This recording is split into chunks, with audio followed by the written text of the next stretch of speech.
Menyikapi terjadinya lonjakan penumpangan saat Hari Raya Idul Fitri 1444 Hijriah, PO San telah menyiapkan penambahan armada. Selain itu, untuk harga tiket juga mengalami kenaikan 25% dari harga normalnya.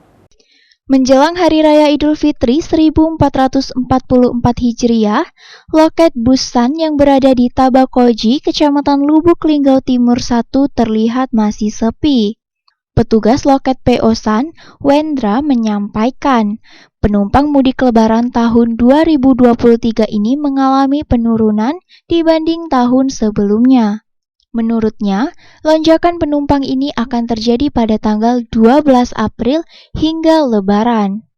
Untuk menyikapi lonjakan yang kemungkinan akan terjadi besok, maka akan ditambahkan 2 armada yang kemungkinan keberangkatan akan double. Terkait harga tiket, tentu ada kenaikan mengingat harga penyesuaian dengan harga BBM. Harga tiket sendiri per tanggal 15 sampai dengan 2 Mei naik hingga 25% dari harga normal.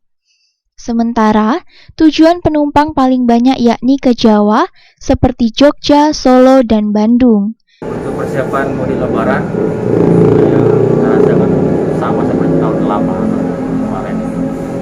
Nggak ada yang dipersiapkan, ya. Yang pertama paling armada kita tambah kayak gitu dari hulunya itu. Ada berapa tambahan armada, Pak? Kalau armada saat ini biasanya 1 unit yang berangkat, ya sekarang bisa dua double kan. Kenaikan dari awal puasa sampai tanggal 10 sampai tanggal 11 itu belum ada. Belum ada. Kira-kira kapan, Pak, ada lonjakan kenaikan penumpang? Lonjakan penumpang ini ada di tanggal 11, 12, 13 sampai Lebaran itu sudah. Bahkan sudah penuh tadi. Itu tahun ini awal-awalnya biasanya yang kayak tahun kemarin itu ramai tahun kemarin. Ramean tahun kemarin. Karena tahun kemarin start duluan kayak gitu. Kalau saat ini belum kelihatan start. Belum kelihatan.